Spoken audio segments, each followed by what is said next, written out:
It's really good tip-top or goody-goody, as I say, which means nothing except for good.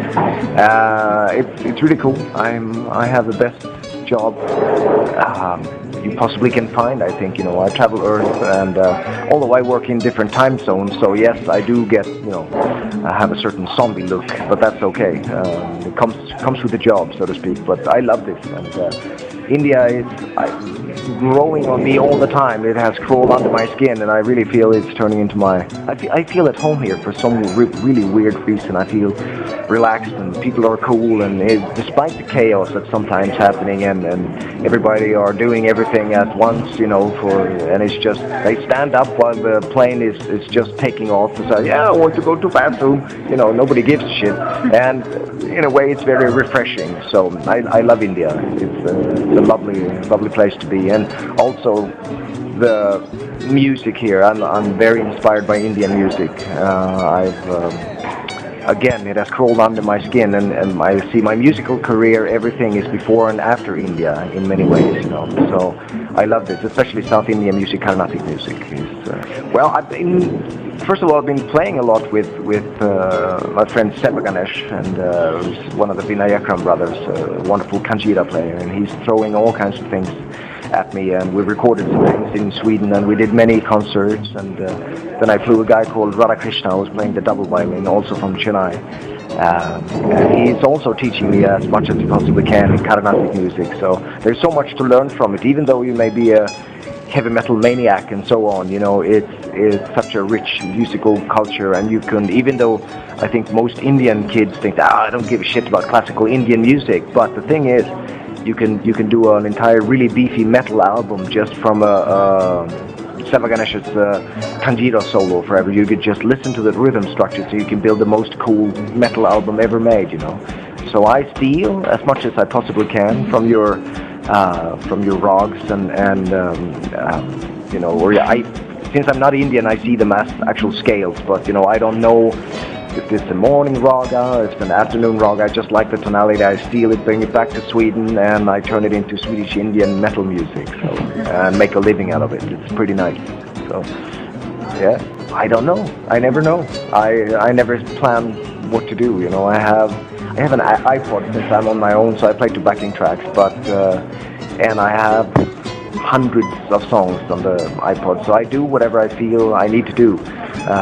So I try to, feel the audience out. What do these guys and gals need, and now I need to, bring out some energy, and now I need to cool down a little bit. So but I will show everything I got, my freaky Swedish homebrew playing, and hopefully there will be some questions, because, well, I suffer from verbal diarrhea. I never stop talking once I start, so it won't be a problem to fill whatever time I need to fill. So we'll see. I will read through many things.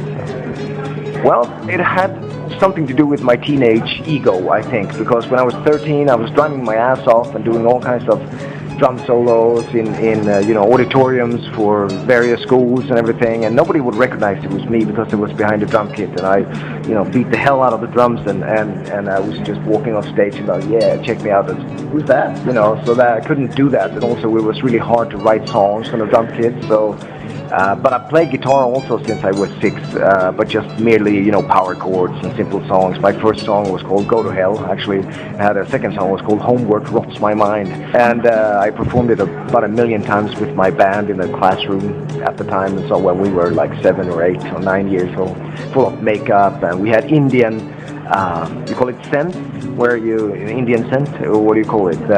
Perfume. Okay, yeah. My dad and mom, they've been to India many times, so we didn't have a smoke machine, so we just took a lot of these perfume and tied it together and set it on fire behind the drum riser, and everybody in 15 minutes they were just crying their brains out, and I was like, what is this? Turn off the smoke. So we tried to put on a good show. So yeah, but I played pretty much my entire life, so I lived on this for 22 years now, so it's good. Both, I'd say. First of all, I do everything backwards. I play guitar in what I consider left-hand playing, what the rest of the planet consider right-hand playing. But I truly believe that what I do is left-hand playing because this is my left hand. And the left hand, if I cut off my right hand, I can still play right-hand playing. That's wrong, because I would be able to tie a pick to whatever is left of my arm, you know. But so I think I could run before I could walk. I've always been, you know, going for something completely mad before I could play a strum a chord, you know. So, and when I was 15, 16, I quit school and just decided, told mom and dad that I will sit home for 10 hours, and they said, fine, do it. If you have a passion for it, we shall not stop you. And I, you know, God bless them for that.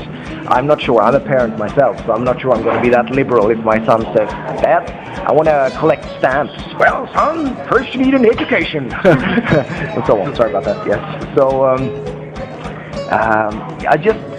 I recorded myself a lot in my teenage years. I just wrote songs, recorded things, and listened back. And when I heard something that this was obviously not me, I stole this from someone else unintentionally. I just filtered it out, you know, take it away. And who am I? And why do I sound the way I sound? And how can I get that through in my playing? It takes many years to grow your own moustache, as I like to say.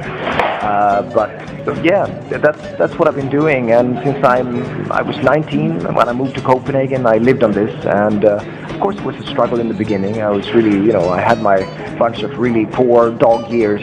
But at the end of the 90s, things started to turn around quite a bit from the release of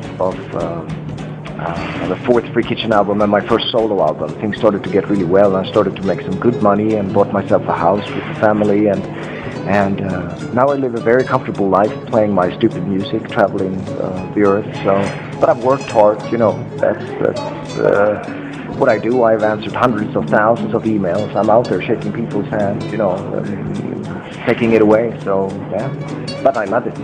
And I know I'm fortunate, you know. So, yeah.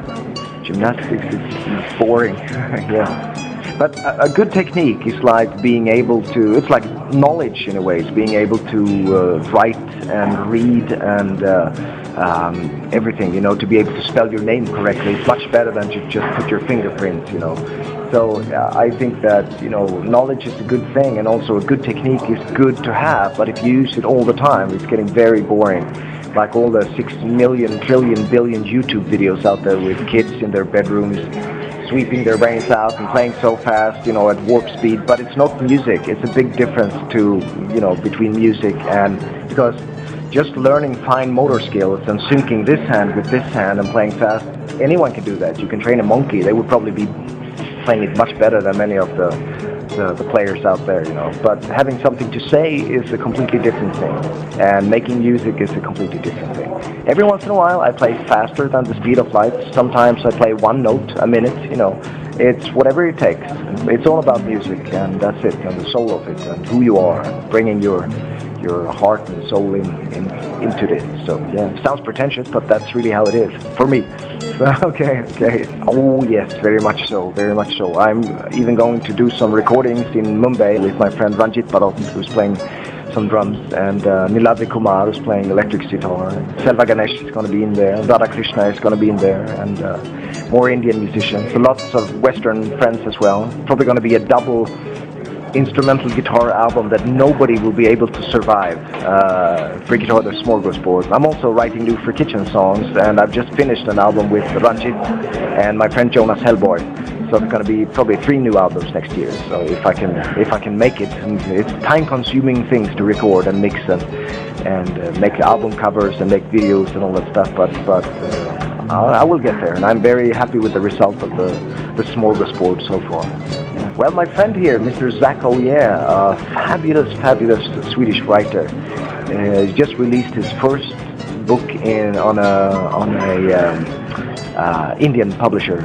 This book is called Once Upon a Time in Scandinavistan.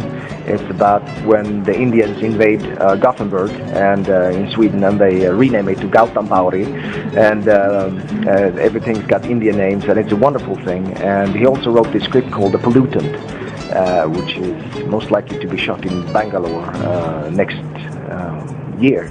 And I wrote just, you know, a draft for the title melody, and they played it at the Cannes Festival, and apparently it went down pretty well. So I hope I'm going to be super duper involved and write some music, and probably come here and, you know, check the shoot out and so on. So yeah, I like this. Since I have my own studio, I'd love to do stuff like that as well, you know. So yeah, and he's a fabulous man, Mr. Snack. Oh yeah, so yeah, that's cool. Absolutely, I'll be back like an evil pain in the butt. I will refuse to go away. Yeah. Most of all, as I say, and I've said before, is to grow your own mustache. Don't look at what we are doing in the western part of the planet. Do your own thing. Be proud of the fact that you are Indian, and try to do what you can as Indian as possible, because being out there and sounding different is the best chance you have of actually making a fine living out of it. It may take a few years, and people are really eager to put you down along the way, but stand straight and be proud and do your thing, and if it sounds good to you, it is good. That's the ultimate rule. If you like what you're doing, keep on doing it regardless what. You may not need a this and that and super fancy guitar, whatever. You just need good music within yourself and unorthodox ideas, and you have so many things to learn from traditional Indian music and bring it into the 21st century. It's something you have to do. I know where you live, so I'm going to come and check you out. Yes.